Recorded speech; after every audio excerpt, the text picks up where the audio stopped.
KCL അഥവാ Kerala cricket league 3-ാം season തുടങ്ങാനിരിക്കുകയാണ്. അപ്പോൾ മഹേഷേട്ടാ, നമ്മുടെ കേരള ക്രിക്കറ്റ് ലീഗിൻ്റെ യാത്ര ഓഗസ്റ്റ് 20-ാം തീയതി ഇങ്ങനെ തുടങ്ങാനിരിക്കുകയാണ്. പക്ഷേ ആ യാത്രക്ക് മുമ്പ് നമ്മളൊരു യാത്ര പോയി. നമ്മളങ്ങ് കാസർഗോഡ് മുതൽ തിരുവനന്തപുരം വരെ KCLൻ്റെ ഒരു പ്രചരണാത്തൊരു യാത്ര നടത്തി, നമ്മുടെ കേരള ക്രിക്കറ്റ് സാഗ എന്നുള്ള പേരിൽ. നമ്മൾ കണ്ടത് പല പല ജീവിതങ്ങളാണ്. എങ്ങനെ ഒരാൾക്ക് ക്രിക്കറ്റർ ആവാം, ജീവിതത്തിലെ എല്ലാ പ്രതിസന്ധികളെയും മറികടന്നുകൊണ്ട് ഒരാൾ എങ്ങനെ ക്രിക്കറ്റർ ആയി എന്ന് തുടങ്ങി ഒരുപാട് വ്യത്യസ്ത കഥകൾ നമ്മൾ കണ്ടു. അപ്പോൾ ഈ യാത്ര നമ്മൾ അങ്ങനെ എറണാകുളത്തൊക്കെ എത്തിയപ്പോൾ സഞ്ജുവിനെ കണ്ടു. സഞ്ജു യാത്രയെ അഭിനന്ദിച്ചുകൊണ്ട് സംസാരിച്ചു. അതായത് സഞ്ജുവിനെ അറിയാം ഈ യാത്രയിൽ നമ്മൾ കണ്ട ജീവിതങ്ങൾ ഏത് തരത്തിലുള്ള ജീവിതങ്ങളായിരിക്കും, എന്താണ് നമ്മുടെ യാത്രയുടെ ഉദ്ദേശം എന്നൊക്കെ. നമ്മുടെ മൊത്തത്തിൽ ഒരു യാത്രയുടെ ഒരു രീതി എങ്ങനെ ഉണ്ടായിരുന്നു, എന്തായിരുന്നു നമുക്കതിൽ നിന്ന് കിട്ടിയത്? കേരള ക്രിക്കറ്റ് സാഗ എന്ന് പറയുന്ന യാത്ര നമ്മൾ യഥാർത്ഥത്തിൽ KCLൻ്റെ ഭാഗമായി നമ്മൾ നടത്തിയ യാത്രയാണെങ്കിൽ പോലും ഒരു ടെലിവിഷൻ ചാനൽ ആദ്യമായി കേരളത്തിൽ നടത്തുന്ന ക്രിക്കറ്റിന് വേണ്ടിയുള്ള ഒരു യാത്ര എന്നുള്ള രീതിയിലാണ് അതിനെ അടയാളപ്പെടുത്തുന്നത്. അപ്പോൾ നമ്മൾ വേൾഡ് കപ്പ് ഫുട്ബോൾ സമയത്ത് അല്ലെങ്കിൽ യൂറോ കപ്പൊക്കെ വരുന്ന സമയത്തൊക്കെ പല സ്ഥാപനങ്ങളും നടത്താറുണ്ട്. വേൾഡ് കപ്പ് ക്രിക്കറ്റിനും വളരെ അപൂർവമായി നടത്താറുണ്ട്. പക്ഷേ കേരളത്തിൻ്റെ ഒരു ക്രിക്കറ്റ് ഹിസ്റ്ററി, ലെഗസി, അത് തേടിയുള്ള ഒരു യാത്ര ഒരു ഫസ്റ്റ് അറ്റംപ്റ്റാണ്. സ്വാഭാവികമായിട്ടും നമ്മളെ മാനേജ്മെൻറ്റ്, നമ്മുടെ സീനിയറായിട്ടുള്ള ആളുകൾ ഇതിൻ്റെ ഡിസ്കഷനിൽ തന്നെ നമ്മളോട് പറഞ്ഞിരുന്ന കാര്യങ്ങൾ, ഇത് ഇംപ്ലിമെൻ്റ് ചെയ്യുന്ന രീതിയിൽ നമ്മളോട് പറഞ്ഞിരുന്ന കാര്യം എന്ന് പറയുന്നത്, ക്രിക്കറ്റ് ഗ്രൗണ്ടിൽ കാണുന്ന runs, sixer, boundary, wicket, average, strike rate, അതല്ല ക്രിക്കറ്റ്. അത് ക്രിക്കറ്റിൻ്റെ ഒരു വലിയ പാർട്ടാണ്. പക്ഷേ അതിനപ്പുറത്ത് ക്രിക്കറ്റ് കൊണ്ടുവന്നിരിക്കുന്ന മാറ്റം, ക്രിക്കറ്റിലേക്ക് കേരളത്തിൽ നിന്ന് വന്ന ആളുകളുടെ ജീവിതം, ക്രിക്കറ്റിൻ്റെ വളർച്ച, കഴിഞ്ഞ എത്രയോ കാലമായിട്ട് എങ്ങനെയാണ് വളരുന്നത്, അതൊക്കെയായിരുന്നു നമുക്ക് തന്നിരുന്ന ഒരു ടാസ്ക്. നമ്മൾ ഒരുപക്ഷെ ജേർണലിസ്റ്റ് എന്നുള്ള നിലയിൽ ഫസിക്ക് പറയാം, നമ്മൾ ഏറ്റവും കൂടുതൽ എൻജോയ് ചെയ്ത ഒരു യാത്രയാണ്. നമുക്കൊരു ഒരു താല്പര്യത്തോടു കൂടി ഒരു പാഷനായിട്ട് എടുക്കുന്നത് കൊണ്ട് തന്നെ നമുക്ക് അതിൻ്റെ സമയം പ്രശ്നമല്ലായിരുന്നു. നമ്മൾ അതിരാവിലെ എണീറ്റ് അർദ്ധരാത്രി വരെ അതിനുവേണ്ടി സമയം സ്പെൻഡ് ചെയ്യുന്നുണ്ടായിരുന്നു. ഗ്രേറ്റ്. അതാണ് എനിക്ക് ഒറ്റ വാക്കിൽ ആ യാത്രയെ വിശേഷിപ്പിക്കാനുള്ളത്. കാസർഗോഡ് നിന്ന് തുടങ്ങി തിരുവനന്തപുരത്ത് അവസാനിക്കുന്നതിനിടെ നമ്മൾ ഏതാണ്ട് ഒരു 10-30 ആളുകളെ ഇൻഡിവിജ്വലി നമ്മൾ പല കോണിൽ നിന്ന് മീറ്റ് ചെയ്യുന്നുണ്ടായിരുന്നു. ഒരുപാട് ലൈഫുകൾ നമ്മൾ കണ്ടു. അപ്പം ആദ്യമേ പറയട്ടെ, ഒരു വലിയ തെറ്റിദ്ധാരണ മാറിയ ഒരു യാത്രയാണ് എന്നെ സംബന്ധിച്ച്. ക്രിക്കറ്റ് പണക്കാരുടെ കളിയാണ് എന്നുള്ള ആ തെറ്റിദ്ധാരണ പാടെ മാറ്റിയ ഒരു യാത്രയാണ്. കാരണം ഈ ക്രിക്കറ്റിൽ വിജയിച്ച് വന്ന പലരുടെയും കഥകൾ നമ്മൾ അറിയുമ്പം അവരിപ്പം ഒരു പക്ഷേ പണം സമ്പാദിച്ചിട്ടുണ്ടാകാം, ലൈഫിൽ കുറേ കൂടി ബെറ്ററായിട്ട് അവർ ലൈഫ് മുന്നോട്ട് കൊണ്ടുപോകുന്നുണ്ടാകാം. അങ്ങനെ ഇല്ലാത്ത ആളുകളുമുണ്ട്, അതും ഞാൻ നേരിട്ട് അറിഞ്ഞതാണ്. പക്ഷേ അതിലേക്ക് അവർ എത്തിച്ചത് ഒന്നുമില്ലായ്മയിൽ നിന്ന് കയറി വന്ന കുറേ ആളുകളുണ്ട്. നമുക്ക് കാസർഗോഡ് നിന്ന് വളരെ പെട്ടെന്ന് സ്റ്റാർട്ട് ചെയ്യാം. മുഹമ്മദ് അസറുദ്ദീൻ്റെ ലൈഫ് ഞാനും ഫസിയാണ് നമ്മളാക്കി. വളരെ ചെറിയ കുട്ടിയായിരിക്കുമ്പം അസറിൻ്റെ ഉപ്പയും ഉമ്മയും നഷ്ടപ്പെട്ടതാണ്. 15 വയസ്സുള്ളപ്പം ഉപ്പ ആദ്യം പോയി, ഉമ്മയാണ് പിന്നീട് അവൻ്റെ സ്വപ്നങ്ങളൊക്കെ ഒപ്പം നടന്നത്. ഒരു വഴിയിൽ വെച്ച് ഉമ്മയും പോയി. 15 വയസ്സിൽ ഒരു ചെറുപ്പക്കാരൻ എത്രമാത്രം പകച്ചു നിന്നിട്ട്, ബ്രദേഴ്സൊക്കെ ഉണ്ട്, എന്നാൽ പോലും അച്ഛനമ്മ എന്നൊരു അവർ കൊടുക്കുന്നൊരു കെയർ ഉണ്ടല്ലോ, അത് നഷ്ടപ്പെട്ടതിന് ശേഷം അസറുദ്ദീൻ്റെ ഒരു കയറ്റം ഉണ്ടായിരുന്നു. അപ്പോൾ അസർ ആദ്യമായി കേരള ടീമിൽ കളിക്കുമ്പോൾ ഉമ്മ മരിച്ചിട്ട് ദിവസങ്ങളോ ആഴ്ചകളോ ഒരു കുറഞ്ഞ ദിവസങ്ങളായിട്ടേ ഉള്ളൂ. ഭയങ്കര വൈകാരികമായിട്ടാണ് അസർ നമ്മളോടത് സംസാരിച്ചത്. അസർ പറഞ്ഞത്, എൻ്റെ ഉപ്പയുടെയും ഉമ്മയുടെയും പേര് എൻ്റെ പേരിനൊപ്പം കാണണം എന്നുള്ളതാണ് അന്നും ഇന്നും അസറിൻ്റെ ആഗ്രഹം എന്നുള്ളത്. അത് ഒരു സ്റ്റോറിയാണ്. കാരണം കൈപിടിച്ച് കൂട്ടിക്കൊണ്ടുവന്ന അച്ഛനെയും അമ്മയെയും മറന്നിട്ട് എനിക്ക് ക്രിക്കറ്റ് കളിക്കാനാകില്ല എന്നുള്ള സ്റ്റേറ്റ്മെൻറ്റാണ് അസറിൻ്റെ. കൈയടിച്ചു പോകും നമ്മൾ അസറിൻ്റെ ആ ലൈഫിന്. അവിടെ തന്നെയാണ് തളങ്കര ക്രിക്കറ്റ് ക്ലബ്ബ് നമ്മൾ കണ്ടു. അങ്ങനെ കൂട്ടായ്മകൾ വേണം എന്നുള്ളൊരു ആവശ്യം വീണ്ടും നമ്മൾ ഓർമ്മിപ്പിക്കുകയാണ് അവിടുത്തെ തളങ്കരയിലെ ക്ലബ്ബ്. അപ്പോൾ അസറിൻ്റെ നാട്, അസറിൻ്റെ ലൈഫ്, തളങ്കര ക്ലബ്ബ് നമുക്കൊരു വലിയ പോയിൻ്റാണ് തന്നത്. സൽമാൻ നിസാർ ഇതുപോലെ തന്നെ. സൽമാൻ നിസാർ അങ്ങനെ അദ്ദേഹത്തിൻ്റെ കുടുംബം അദ്ദേഹത്തിനൊപ്പം ഉണ്ടായിരുന്നു ചെറുപ്പം മുതലേ. പക്ഷെ അദ്ദേഹം പഠിച്ചതും വളർന്നതും സെൻറ്റ് ജോസഫ് എന്ന് പറയുന്ന സ്കൂളിൻ്റെ പശ്ചാത്തലവും ഒക്കെ ഒരു ക്രിക്കറ്ററെ എങ്ങനെ വളർത്തിയെടുത്തു, തലശ്ശേരിയുടെ ക്രിക്കറ്റ് പാരമ്പര്യം അത് ഇങ്ങനെ ഇടമുറിയാതെ പോകുന്നുണ്ട് എന്നുള്ളത് നമുക്ക് കാണിച്ചു തന്നത് സൽമാനാണ്. രോഹൻ കുന്നുമലിൻ്റെ വീട്ടിലേക്ക് നമ്മൾ പോയി. ഒരു അമ്മയുടെ ഗർഭപാത്രത്തിൽ വെച്ച് തന്നെ ഒരാളെ എങ്ങനെ ഒരു ക്രിക്കറ്റർ ആകും ആക്കണം എന്നുള്ളതിൻ്റെ ഏറ്റവും സവിശേഷമായിട്ടുള്ള ഉദാഹരണമാണ് രോഹൻ്റെ. അപ്പോൾ രോഹൻ്റെ അച്ഛനോട് നമ്മൾ ചോദിച്ചു, അങ്ങനെ ഉണ്ടായിരുന്നോ ഈ വൈഫ്, അദ്ദേഹത്തിൻ്റെ ഭാര്യ രോഹൻ്റെ അമ്മ കുഞ്ഞ് വൈറലായിരുന്ന സമയത്ത് ക്രിക്കറ്റ് കാണിക്കുമായിരുന്നു എന്നുള്ളത് നമ്മൾ പുറത്തുനിന്ന് അറിഞ്ഞാണ് ചോദിച്ചു. സത്യമാണ്. അപ്പോൾ പുള്ളി അതിന് പറഞ്ഞത് സ്റ്റെഫി ഗ്രാഫിൻ്റെ മാതാപിതാക്കൾ അങ്ങനെ ചെയ്തിട്ടുണ്ട്, ടെന്നീസ് കാണിച്ചു. ഞാനതൊന്ന് പരീക്ഷിച്ച് നോക്കിയതാണ്, വിജയം കണ്ടു എന്ന് മാത്രമല്ല. രോഹൻ കുന്നുമലിന്റെ കേസിലെ അപ്പൊ നമ്മൾ ഏറ്റവും കൂടുതൽ അതിനെ എൻടൈറ്റിൽ ചെയ്തത് 1983 ഭയങ്കര സിമിലർ ആണ്. എനിക്ക് നമ്മൾ ഈ യാത്ര പോകുന്ന നേരത്ത് ഷർഫൊക്കെയാണ് എന്നോട് പറയുന്നത്, ശരിക്കും പറഞ്ഞു കഴിഞ്ഞാൽ 1983 ഒന്ന് കണ്ടിട്ട് നോക്കോ, ആ ഒരു രീതിയിലാണ് മൂപ്പര കഥ എന്നുള്ളത്. അപ്പം നമ്മൾ അവിടെ എത്തുമ്പോൾ നമ്മൾ പ്ലാൻ ചെയ്യുമല്ലോ ഈ ഒരു സ്റ്റോറി എങ്ങനെ പോകണം എന്നുള്ളത്. അപ്പം നമ്മൾ ചോദിച്ചു കറക്റ്റാണ് ആ ഒരു രീതിയാണെന്നുള്ളത്. എനിക്ക് തോന്നുന്നത് ഒന്നുകൂടി രോഹൻ്റെ കേസ് ശരിക്ക് ഇതിന് മുമ്പ് യാത്രക്ക് മുമ്പേ ഡീറ്റെയിൽ ആയിട്ട് അറിയുന്നത് ഷർഫൊക്കെ ആയിരിക്കും. അല്ല രോഹനെ സംബന്ധിച്ച് ഒരു വല്ലാത്ത നല്ല ഒരു എനർജി. കൊയിലാണ്ടി ഗ്രാമത്തിൽ നിന്ന് വരുന്ന ഒരു അവിടുന്ന് നെറ്റ്സിൽ തുടങ്ങി, പിന്നെ കാലിക്കറ്റ് നമ്മുടെ ക്രിസ്ത്യൻ കോളേജിൽ അവിടെ ഒരു പ്രാക്ടീസ് ഉണ്ടായിരുന്നു, ലെജൻഡ്സ് അക്കാദമി എന്ന് തോന്നുന്നു, സസെക്സ് അക്കാദമിയിൽ അവിടെ നിന്ന് പ്രാക്ടീസ് ചെയ്ത് പിന്നെ ഘട്ടം ഘട്ടമായിട്ടാണ് രോഹൻ്റെ ഒരു വളർച്ച ഉണ്ടായിട്ടുള്ളത്. ഓരോ നമ്മളിപ്പോൾ പറയുമ്പം ഈ പിതാവിൻ്റെ കാര്യം പറഞ്ഞല്ലോ, പിതാവ് അത്രത്തോളം ഹാർഡ് വർക്ക് ചെയ്ത്, നമ്മൾ സഞ്ജു സാംസന്റെ കാര്യമൊക്കെ പിതാവിൻ്റെ കാര്യം പറയുന്ന പോലെ തന്നെ ഈ രോഹൻ്റെ കാര്യത്തിൽ പിതാവ് ജോലി വരെ മാറ്റി വെച്ചിട്ട് അവർ വലിയ സാമ്പത്തികമൊന്നുമല്ല നേരത്തെ പറഞ്ഞതുപോലെ. അപ്പോൾ അവർ അത്രയും ഹാർഡ് വർക്ക് ചെയ്തിട്ടാണ് രോഹന് ഓരോ സ്റ്റെപ്പായിട്ട്, നമ്മൾ പ്രത്യേകിച്ച് കോഴിക്കോട് നിന്നൊക്കെ ക്രിക്കറ്റിൽ വലിയൊരു സ്റ്റേഡിയമോ ഒന്നുമില്ല, നമുക്ക് പറയുമ്പം വളരെ ഉള്ള സാഹചര്യത്തിൽ ലിമിറ്റഡ് സാഹചര്യത്തിൽ നിന്നുകൊണ്ടാണ് രോഹന് അത്രത്തോളം ഇപ്പോൾ കേരള ക്രിക്കറ്റിൻ്റെ ആ ഒരു അമരത്തേക്കൊക്കെ എത്തിയത്. ഇപ്പം കാലിക്കറ്റിൻ്റെ ക്യാപ്റ്റനാണ്. അപ്പോൾ ആ രീതിയിൽ രോഹൻ്റെ പറയുകയാണെങ്കിൽ നമ്മൾ അത്ര ഹാർഡ് വർക്ക് ചെയ്ത് വന്ന ഒരു പ്ലെയറാണ്. അത് നേരത്തെ മോശം പറഞ്ഞപ്പോൾ ആ നമ്മൾ ഇപ്പോഴത്തെ ഈ KCL ഏറ്റവും പ്രധാനപ്പെട്ട ഒരു ഐക്കണായിട്ട് രോഹൻ മാറിയിട്ടുണ്ട്. രോഹൻ്റെ വളർച്ചയിൽ ഏറ്റവും വലിയ പ്രധാനം രോഹൻ്റെ മുൻ തലമുറയിൽ ജനിച്ചു പോയ കാരണവന്മാർക്കും കൊടുക്കണമെന്നാണ്. കാരണം രോഹൻ്റെ വീട് ഉണ്ടാക്കിയത് ഒരു വരാന്ത, 22 യാർഡ് വിക്കറ്റിൻ്റെ വലിപ്പമുള്ളൊരു വരാന്ത അവിടെ പഴയ അവരുടെ തറവാട്, അതിപ്പോഴും അടച്ചിരിക്കുകയാണ്. അപ്പോൾ അവർ താമസിക്കില്ല, തൊട്ടടുത്താണ് അവരുടെ പുതിയ വീട്. അപ്പോൾ ആ വരാന്തയ്ക്ക് ഒരു ക്രിക്കറ്റ് പിച്ചിൻ്റെ നീളമാണ്. അപ്പോൾ അവിടെ പുതിയ വീടിൻ്റെ റൂഫിൽ പുതിയ നെറ്റ്സ് ഉണ്ടാക്കുന്നുണ്ട് രോഹൻ. പക്ഷെ ഭയങ്കര രസം എന്താണെന്ന് പറയുക, ഈ വരാന്തയിലുള്ള ലൈറ്റിന് മുഴുവൻ ഗ്രില്ല് വെച്ചിട്ടുണ്ട്. കുഞ്ഞു രോഹൻ അടി തുടങ്ങിയിട്ട് പിന്നെ വലിയ ബോളിലേക്ക് വന്നപ്പോൾ അത് അടിച്ച് പൊട്ടിക്കാതിരിക്കാൻ വേണ്ടി കുടുംബം വെച്ചതാ. അത് ഭയങ്കര ഒരു കാര്യമാണ്. കാരണം ഒരു വീട്ടിൻ്റെ എന്ത് മഴ വന്നാലും ക്രിക്കറ്റ് പരിശീലിക്കാൻ വീടിൻ്റെ ഉള്ളിൽ തന്നെ ഒരു സൗകര്യം രോഹന് ഉണ്ടായിരുന്നു എന്നുള്ളത് ഭയങ്കര പോസിറ്റീവാണ്. രോഹൻ ഇപ്പോഴും പറയുന്നത് എൻ്റെ ഏറ്റവും പ്രധാനപ്പെട്ട പിച്ച് എന്ന് പറയുന്നത് ആ വീട്. അതിനുശേഷമാണ് നമ്മൾ എബ്രി ഷൈനെ കണ്ടത് ഈ യാത്രയിൽ, ഇവരുടെ ലൈഫ് പറഞ്ഞതിന് ശേഷമാണ്. അപ്പം ഷൈൻ ചേട്ടൻ എനിക്ക് നേരത്തെ നല്ല പരിചയമുണ്ട്, ഒരുമിച്ച് ഞങ്ങൾ കളിക്കുകയൊക്കെ ചെയ്ത ആളുകളാണ്. പുള്ളി ക്രിക്കറ്റ് ഭയങ്കരമായിട്ട് എടുക്കുന്ന ഒരാളാണ് ഉള്ളിലേക്ക്. അപ്പോൾ പുള്ളി ഇമോഷണലായി. എബ്രി ഷൈൻ ഭയങ്കര ഇമോഷണലായിട്ട് സംസാരിച്ചു. കാരണം ഞാൻ ഈ പറഞ്ഞത് എൻ്റെ കഥയാണ് എന്നുള്ള ധാരണയിലാണ് പറഞ്ഞത്. പക്ഷെ അത് നൂറുകണക്കിന് ആയിരക്കണക്കിന് ആളുകളുടെ കഥയാണ്. അത് ഏറ്റവും കൂടുതൽ റിലേറ്റ് ചെയ്യാൻ പറ്റുന്ന ഒരാൾ രോഹൻ കുന്നുമലും അച്ഛനുമാണ്. അത്രയും വലിയ രണ്ട് ഒരു താരം ഇതെൻ്റെ കഥയാണ് എന്ന് പറഞ്ഞാൽ പുള്ളി ഭയങ്കര അഭിമാനത്തോടു കൂടിയാണ് അതിന് പറയുന്നത്. അപ്പോൾ അത് ഭയങ്കര ഈ യാത്രയിൽ ഭയങ്കര നമുക്ക് എനർജി തന്നൊരു കാര്യമാണ്.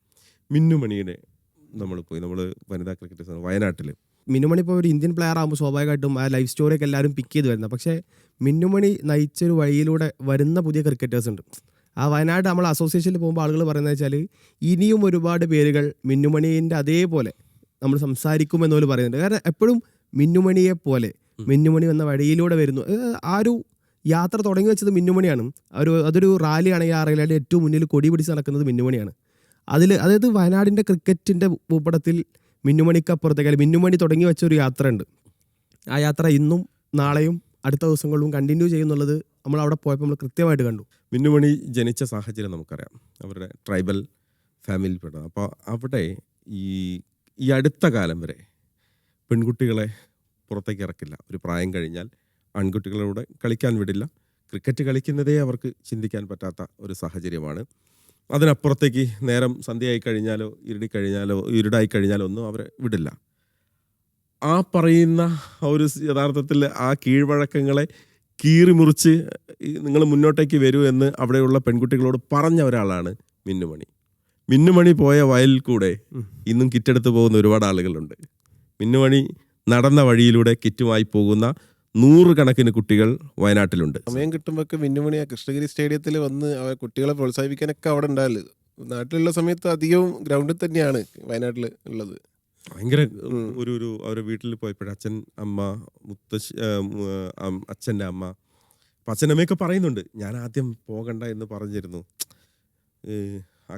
കുട്ടികളോട് കളിക്കേണ്ട, വീട്ടിൽ വന്നിരിക്കുക എന്നൊക്കെ പറയുന്നുണ്ട്. പക്ഷെ ആ ഒരു കംപ്ലീറ്റ് എന്താ പറയുക ഒരു ഹഡിലും ചാടിക്കടന്ന് വരുവാണ്. അപ്പം ആ ഒരൊറ്റ ചാട്ടത്തിലൂടെ യഥാർത്ഥത്തിൽ അവിടുത്തെ ആദിവാസി മേഖലയിൽ ഉണ്ടായിരിക്കുന്ന മാറ്റം, വയനാട്ടിലെ മൊത്തത്തിലുണ്ടായിരിക്കുന്ന മാറ്റം, കേരളത്തിലെ വനിതാ ക്രിക്കറ്റേഴ്സിന് ഉണ്ടായിരിക്കുന്ന ഒരു മാറ്റം, അതെല്ലാം നമ്മൾ മിന്നുമണിയിലൂടെയാണ് കണ്ടത്. സല്യൂട്ട് ചെയ്യണം.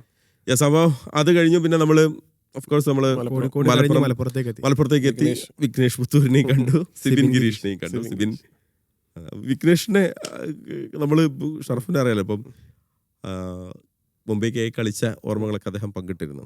അന്നേ നമ്മൾ നോക്കിയിട്ടതാണ് അദ്ദേഹത്തെ. അല്ല, വിഘ്നേഷ് നമ്മൾ കൂടുതൽ പരിചയപ്പെടുത്തലോട് കൊടുക്കണം. വിഘ്നേഷ് പുത്തൂർ എന്നുള്ള പേര് ഒരൊറ്റ IPL ഒരൊറ്റ മത്സരം, ആദ്യ അരങ്ങേറ്റ മത്സരം കൊണ്ട് തന്നെ വിഘ്നേഷ് തെളിയിച്ചു. കാരണം മുംബൈ ഇന്ത്യൻസ് പോലൊരു ടീമിൽ അത്രയും വലിയ ക്യാപ്റ്റന്മാർ, അത്രയും വലിയ താരങ്ങൾക്കിടയിൽ അയാൾക്കൊരു അവസരം, 11 അവസരം കിട്ടിയാൽ തന്നെ അയാളുടെ ടാലൻറ്റ് എന്താണെന്ന് നമ്മൾ കണ്ടു കഴിഞ്ഞു.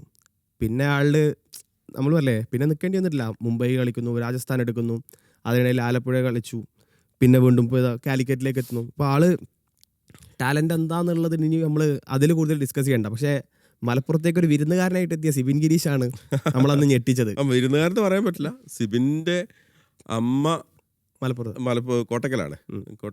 അതാ സാധാരണ അമ്മ വീട്ടിൽ പോകാൻ ഒരു വിരുന്ന് നോക്കു പോലെയാണ്. അതെ. അതിൽ വിഘ്നേഷിനോട് ചോദിച്ചു എന്താണ് ഈ കോഴിക്കോടിനെ കുറിച്ച്. വിഘ്നേഷ് കോഴിക്കോടിനെ കുറിച്ച് പറഞ്ഞ് നല്ല ഭക്ഷണമാണ്, ഇടയ്ക്ക് ഭക്ഷണം കഴിക്കാൻ വേണ്ടി കോഴിക്കോട് വരാറുണ്ട്, കോഴിക്കോട് ഒരുപാട് നല്ല സുഹൃത്തുക്കളുണ്ട്, അപ്പോൾ കോഴിക്കോടിൻ്റെ ഭാഗമാണ് എന്ന് ചോദിച്ചപ്പോൾ 2 താരങ്ങളോട് നമ്മൾ സംസാരിച്ചു. ഭയങ്കര ഹാപ്പി ആയിരുന്നു. പാലക്കാടേക്ക് നമ്മൾ പോയി. പാലക്കാട് ഭയങ്കരമായിട്ട് എൻജോയ് ചെയ്ത സ്ഥലമാണ്. കൽപ്പാത്തിയിലെ തെരുവിൽ നമ്മൾ അവിടെ ക്രിക്കറ്റ് കളിച്ചു, ഗള്ളി ക്രിക്കറ്റ് കളിച്ചു. അവിടുത്തെ മൈതാനം, അത് വരാൻ പോകുന്ന ഏറ്റവും എന്താ പറയുക മനോഹരമായൊരു ക്രിക്കറ്റ് മൈതാനം, ഇന്ത്യയിലെ തന്നെ ഏറ്റവും മനോഹരമായൊരു ക്രിക്കറ്റ് മൈതാനം പാലക്കാട് ജില്ലയിൽ ധോണി മലനിരകൾക്ക് താഴെയായിട്ട് വരാൻ പോവുകയാണ്.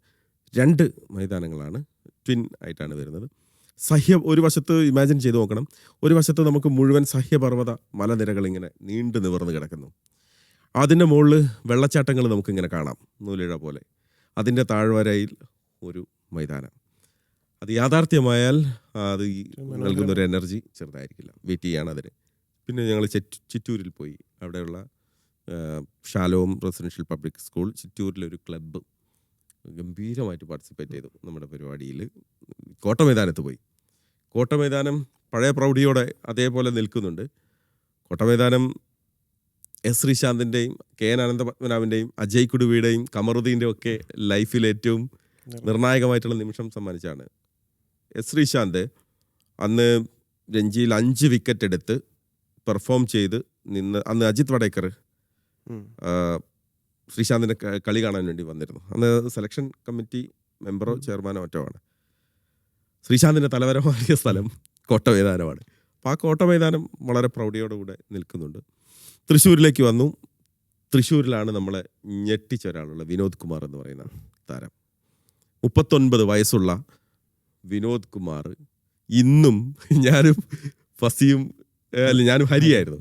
അപ്പോൾ ഞാനും ഹരിയും വിനോദ് കുമാറോട് ചോദിച്ചു എന്താണ് ഫ്യൂച്ചർ പ്ലാൻ. ഞാൻ IPL കളിക്കും, IPL ഞാൻ തിളങ്ങും, എൻ്റെ ലക്ഷ്യം ഇന്ത്യൻ ടീം തന്നെയാണ്. 39-ാമത്തെ വയസ്സിലും വിനോദ് കുമാർ എന്ന് പറയുന്ന താരത്തിന് അത്രയും ആർജവത്തോടെ, അത്രയും കോൺഫിഡൻസോടെ ഞാൻ ഇനിയും IPL കളിക്കും എന്ന് അത് അയാൾക്ക് പറയാൻ പറ്റുന്നുണ്ടെങ്കിൽ വിൽ പവർ എന്ന് പറയുന്നൊരു സാധനം പറഞ്ഞറിയിക്കാൻ പറ്റില്ല. നമ്മൾ ഈ യാത്രയിൽ കണ്ട ഏറ്റവും സ്ട്രോങ് ആയിട്ടുള്ളൊരു മനുഷ്യൻ വിനോദ് കുമാറാണ്.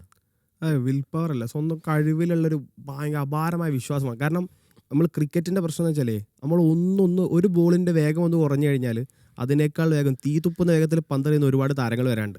അതായത് നമ്മളൊന്ന് സൈഡായി കഴിഞ്ഞാൽ നമ്മൾ ഓവർടേക്ക് ചെയ്ത് പോകാൻ ഒരുപാട് ആൾക്കാർ വെയിറ്റ് ചെയ്യുന്നുണ്ട്. പക്ഷേ ഇപ്പോഴും ഈ ഒരു പ്രായത്തിലും ഇനിയും എനിക്ക് ഇതേ കൺസിസ്റ്റൻസിയിൽ കളിക്കാൻ പറ്റുമെന്നാൽ വിശ്വസിക്കുന്നുണ്ടെങ്കിൽ ഞങ്ങളെ അത് ക്രിക്കറ്റിനെ പോലത്തെ അല്ലെങ്കിൽ ഒരു സ്പോർട്സ് മേഖലയിൽ അപൂർവം ചില ആളുകൾക്ക് മാത്രം കിട്ടുന്ന ഒരു സ്വയമുള്ളൊരു വിശ്വാസം, ഒരു കോൺഫിഡൻസ് ആണ്.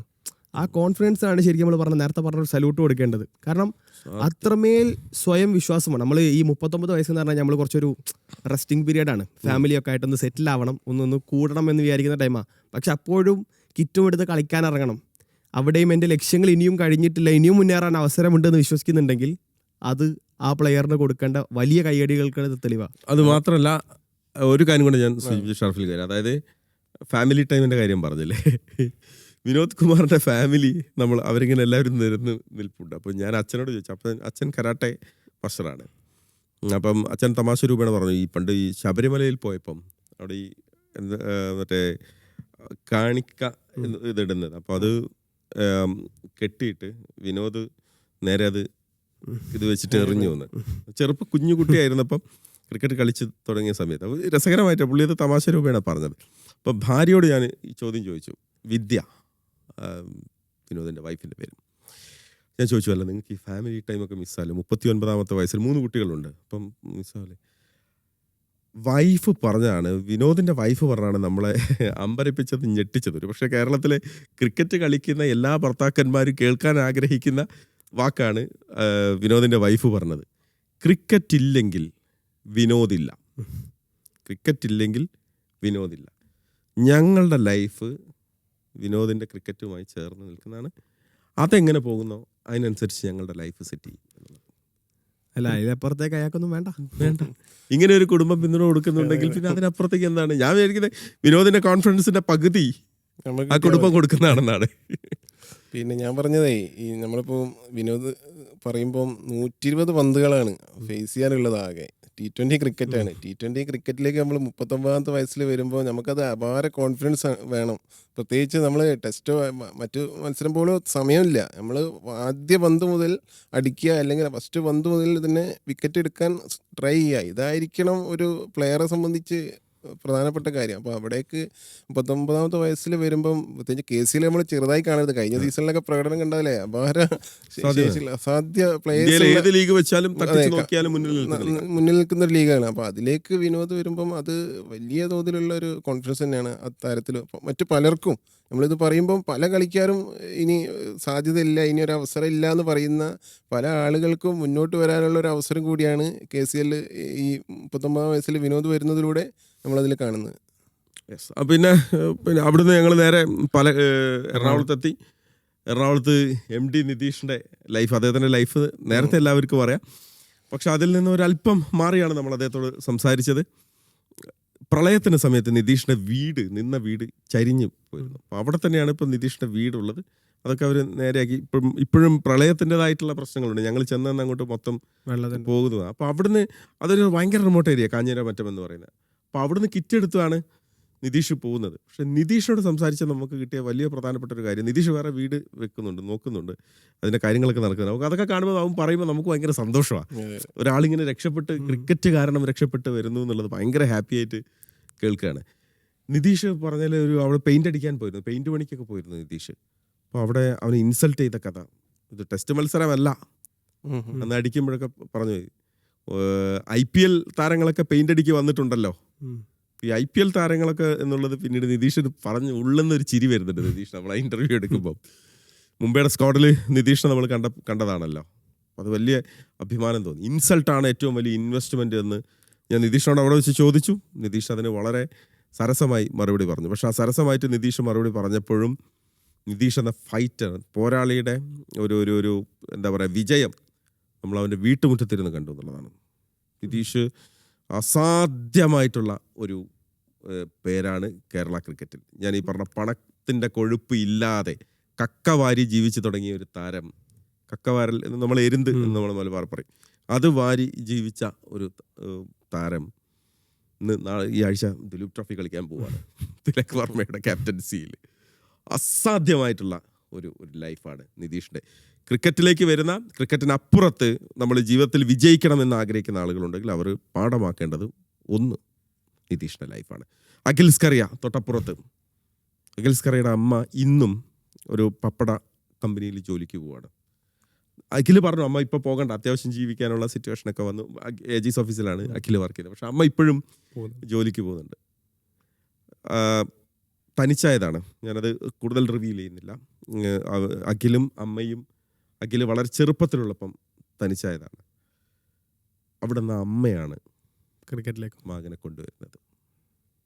അമ്മയുടെ ഒരാളുടെ ഫൈറ്റാണ് അഖിൽ സ്കറിയയുടെ ലൈഫ്. അഖിലിനോട് ഞാൻ ചോദിച്ചൊരു ചോദ്യം അതാണ്, അഖിൽ ജീവിതത്തിൽ ഇന്ന് നേടിയ വിജയങ്ങൾ എവിടെയെങ്കിലും എത്തി എന്ന് നമുക്ക് തോന്നുന്നുണ്ടെങ്കിൽ അത് അമ്മയുടെ വിയർപ്പല്ലേ എന്ന് ചോദിച്ചു. കണ്ണും പൂട്ടി അഖിൽ പറഞ്ഞതെ അതിനപ്പുറത്തേക്കാണ്. ഭയങ്കര ലൈഫാണ് അഖിലിൻ്റെത്. ഞാനിത് പറയുമ്പോൾ തന്നെ ഇമോഷണൽ ആവും. കാരണം ഒരു പക്ഷേ അങ്ങനെ സമാനമായിട്ടുള്ള സാഹചര്യത്തിലൂടെ വന്ന ആളുകൾക്ക് അത് മനസ്സിലാകും. തീർത്തും തനിച്ചായി പോകുന്ന ആളുകൾ ഇങ്ങനെ വലിയ വിജയം ഉണ്ടാകുന്നത് കാണുമ്പം സന്തോഷമാണ്. യാത്ര പിന്നെയും മുന്നോട്ട് പോയി. മാനവ് കൃഷ്ണയെ നമ്മൾ കണ്ടു. മാനവ് കൃഷ്ണ നമ്മുടെ ഇപ്പം ശ്രീലങ്കയ്ക്കെതിരെ കളിച്ചു. എൻ്റെ വളരെ ക്ലോസ് ആയിട്ടുള്ളൊരു ഫ്രണ്ടുണ്ട്, ശ്യാം മോഹൻ. സിനിമ സംവിധായകനാണ്, നടനാണ്, നിർമ്മാതാവാണ്. അപ്പം ശ്യാം മോഹൻ്റെ ബന്ധുവാണ്, അവൻ്റെ സിസ്റ്ററുടെ മകനാണ് മാനവ്. അപ്പം മാനവിനെ കുറിച്ച് നേരത്തെ തന്നെ ശ്യാം എന്നോട് പറഞ്ഞു. മാനവ് കുട്ടിയായിരിക്കുന്ന സമയത്ത് ഞങ്ങൾ ഒരുമിച്ചുണ്ടായിരുന്ന സമയത്തൊക്കെ തന്നെ മാനവിനെ കുറിച്ച് പറയുന്നുണ്ട്, നല്ല മിടുക്കനാണ് അവൻ, കയറി വരും എന്നുള്ളത്. അപ്പം ഈ മാനവ് അധികം അങ്ങനെ സംസാരിക്കില്ല. അപ്പം ഈ ശ്യാമോഹൻ എന്നോട് ഇൻ്റർവ്യൂ എടുക്കാൻ വേണ്ടി പോകുന്ന സമയത്ത് പറഞ്ഞത്, അവന് പന്തെറിഞ്ഞു കൊടുത്താൽ അവനെ ചിലപ്പോൾ അടിച്ച് പുറത്തിടും, പക്ഷെ ചോദിച്ചാൽ അവൻ പറയാൻ കുറച്ച് മടിയായിരിക്കുന്നുള്ളത്. ഞാനിതിട്ട് ഓരോ ചോദ്യങ്ങളായിട്ട് ഇങ്ങനെ ചോദിച്ച് പക്ഷെ ബ്രില്യൻ്റ് ആണ്, വളരെ ബ്രില്യൻ്റ് ആണ്, ഭയങ്കര സിൻസിയറാണ്. സഞ്ജു സാംസന്റെ ലൈഫുമായി മാനവ് കൃഷ്ണയുടെ ലൈഫിന് വളരെ സാമ്യമുണ്ട്. സഞ്ജു വിക്കറ്റ് കീപ്പറാണ്, മാനവ് വിക്കറ്റ് കീപ്പറാണ്. സഞ്ജു ജനിച്ചത് കേരളത്തിലാണ്, വളർന്നത് ഡൽഹിയിലാണ്. മാനവ് ജനിച്ചത് കേരളത്തിലാണ്, വളർന്നത് ഡൽഹിയിലാണ്. അച്ഛനും അമ്മയും ഡൽഹിയിലായിരുന്നു. മാനവിൻ്റെ അച്ഛനും അമ്മയും ഇപ്പോഴും ഡൽഹിയിലാണ്. തിരിച്ചു വന്ന് കേരളത്തിൽ കളിക്കുന്നു. ഞാനിത് സഞ്ജുവിന്റെ പിൻഗാമി എന്നാണ് നമ്മൾ മാനവിനെ വിശേഷിപ്പിച്ചത്. അല്ല, ഇപ്പൊ നിലവിലുള്ള ഏറ്റവും ഫ്യൂച്ചറുള്ള ഒരു പ്ലെയർ ആയിട്ടാണ് പറയുന്നത്. അസാധ്യമായ പെർഫോമൻസ് എടുക്കുന്നത്. അപ്പം യാത്ര വളരെ, ഞാൻ ഈ താരങ്ങളുടെ പേര് മാത്രമാണ്, പക്ഷേ യാത്രയിൽ ഒരു കാര്യം കൂടെ പറഞ്ഞ് ഞാൻ അവസാനിപ്പിക്കാം. നമ്മുടെ കേരളത്തിലെ ക്രിക്കറ്റ് വളർച്ച നമ്മൾ പലപ്പോഴും കേരള ക്രിക്കറ്റ് അസോസിയേഷനുകളെ, ഏത് കായിക മേഖലയിലെ അസോസിയേഷനുകളാണെങ്കിലും നമ്മൾ മാധ്യമപ്രവർത്തകർ ഒരു വിമർശന കണ്ണോടുകൂടിയേ നമ്മൾ എന്തിനേയും കാണുള്ളൂ. അവർ ചെയ്യുന്ന പ്രവർത്തനങ്ങൾ എന്ന് നമ്മളൊരു ഒന്ന് വിലയിരുത്തുമല്ലോ. പക്ഷേ ഈ KCA ചെയ്തിരിക്കുന്ന കാര്യങ്ങൾ, പ്രത്യേകിച്ച് ഇൻഫ്രാസ്ട്രക്ചർ മേഖലയിൽ ചെയ്തിരിക്കുന്ന കാര്യങ്ങൾ എടുത്തു പറയേണ്ടതാണ്. വലിയ മാറ്റം, ഞാനത് നേരിട്ട് കണ്ട ഒരാൾ എന്നുള്ള നിലയ്ക്ക് പറയാണ്, വലിയ മാറ്റം കേരള ക്രിക്കറ്റിലാകെ കൊണ്ടുവരാൻ KCAക്ക് സമീപകാലത്തായിട്ട് കഴിഞ്ഞിട്ടുണ്ട് എന്നുള്ള കാര്യത്തിൽ ഒരു സംശയവുമില്ല.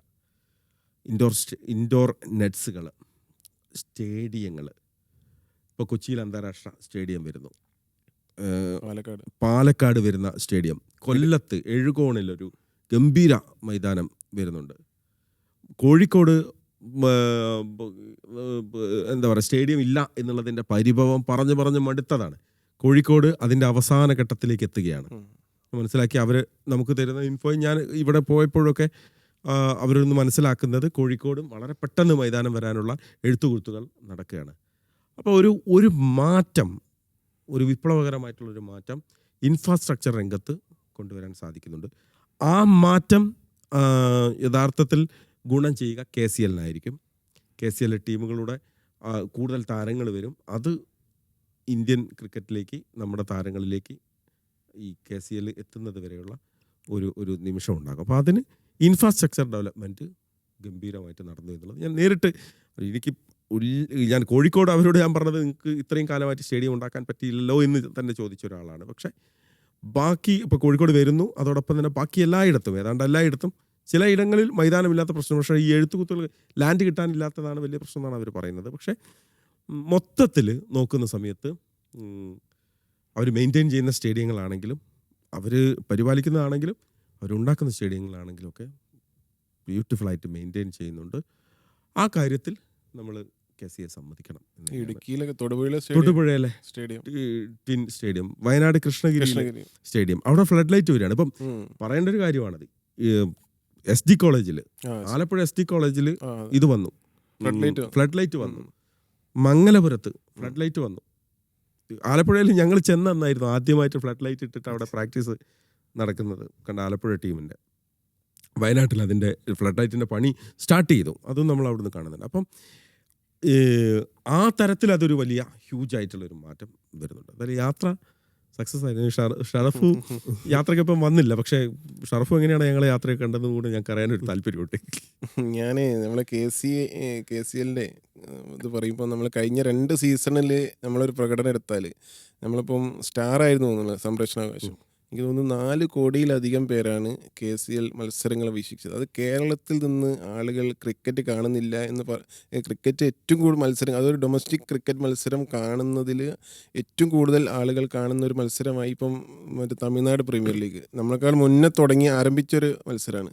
പിന്നെ കർണാടക ലീഗ് നടക്കുന്നുണ്ട്. ഈ ലീഗുകളൊക്കെ തട്ടിച്ച് നോക്കുമ്പോൾ KCL 2 സീസൺ കൊണ്ട് തന്നെ പേരടയാളപ്പെടുത്തി കഴിഞ്ഞു. അത് എനിക്ക് തോന്നിയത് അതിൻ്റെ സിസ്റ്റമാറ്റിക് ആയിട്ടുള്ള അതിൻ്റെ ഒരു ഇത് തന്നെയാണ്. കാരണം ഒരു മത്സരം എങ്ങനെ സംഘടിപ്പിക്കണം എന്നുള്ളത് മുതൽ ഇനിയിപ്പം ടീമുകൾ പെർഫോമൻസ്, താരങ്ങളുടെ പ്രകടനം, മത്സര വീര്യം, ഇങ്ങനെ എല്ലാ രംഗത്തും ഒരു ലീഗ് എങ്ങനെ നടത്തിക്കൊണ്ട് പോകണമെന്ന് ഈ ഒരു മത്സരത്തിൽ നമ്മൾ കൃത്യമായിട്ട് കാണുന്നുണ്ട്. അതുകൊണ്ട് തന്നെയാണ് ഒരു മത്സരം പോലും നമുക്ക് അങ്ങനെ ഒരു മോശമായിട്ട് തോന്നുന്നില്ല. എല്ലാ കളിയും അവസാന ഓവർ വരെ അല്ലെങ്കിൽ അവസാന പന്ത് വരെ ആവേശം നിലനിൽക്കുക. മാത്രമല്ല പുതിയ കളിക്കാർ വരിക, അവരുടെ ഒരു ആവേശം. നമുക്കൊരു കളിയിൽ അവസാന പന്തിൽ 30 റൺസാണ് വിജയിക്കുന്നുണ്ടെങ്കിൽ മത്സരം കാണുമ്പോൾ നമുക്ക് സ്വാഭാവികമായിട്ടും തോന്നും ഈ കളി തിരിയാനുള്ള സാധ്യത ഉണ്ടെന്ന് നമുക്ക് അവിടെ തോന്നുകയാണ്. കാരണം അങ്ങനത്തെ പ്ലേയേഴ്സ് ഉണ്ട്, ഒരുപാട് ഓൾറൗണ്ടർമാർ വരുന്നു.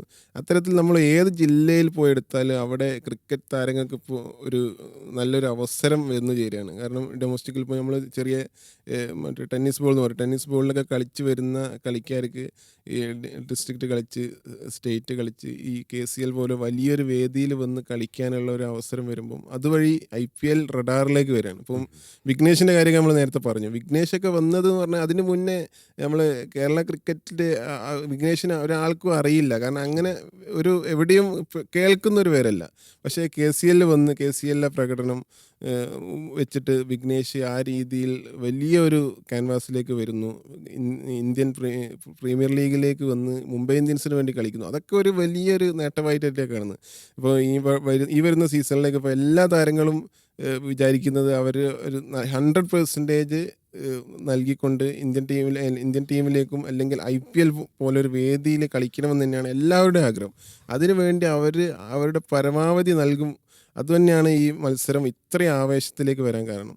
നമ്മൾ ഓരോ മത്സരം എടുത്താലും നമ്മളിപ്പോൾ കഴിഞ്ഞ സീസണിലെ പല മത്സരങ്ങളും ഇപ്പോൾ നമ്മളെ ഓർമ്മയിലുണ്ട്. അതിന് കാരണം ആ മത്സരങ്ങളുടെ ഒരു അവസാന നിമിഷം വരെയുള്ള ഒരു പോരാട്ട വീര്യം തന്നെയാണ്. അതുതന്നെയാണ് എനിക്ക് തോന്നുന്നത് ഈ ഒരു KCL ഇപ്പം വരാനിരിക്കുന്ന 3ാം സീസണിലേക്ക് തന്നെ ഏറ്റവും ഒരു ആളുകൾ കൂടുതൽ ആകാംക്ഷയോടെ കാത്തിരിക്കുന്നതിൻ്റെ ഒരു പ്രധാന കാരണം അത് തന്നെയായിരിക്കും. കഴിഞ്ഞ 2 സീസണിലെയും ആ പ്രകടനം തന്നെയാണ്. ഫസിയുടെ ഒരു അനുഭവം കൂടെ, കാരണം എനിക്ക് തോന്നുന്ന ഫസ്റ്റ് യാത്രയാണ് അല്ലേ, സ്പോർട്സ് ജേർണലിസ്റ്റ് ആയതിനു ശേഷമുള്ള കന്നി യാത്ര കൂടെയായിരുന്നു.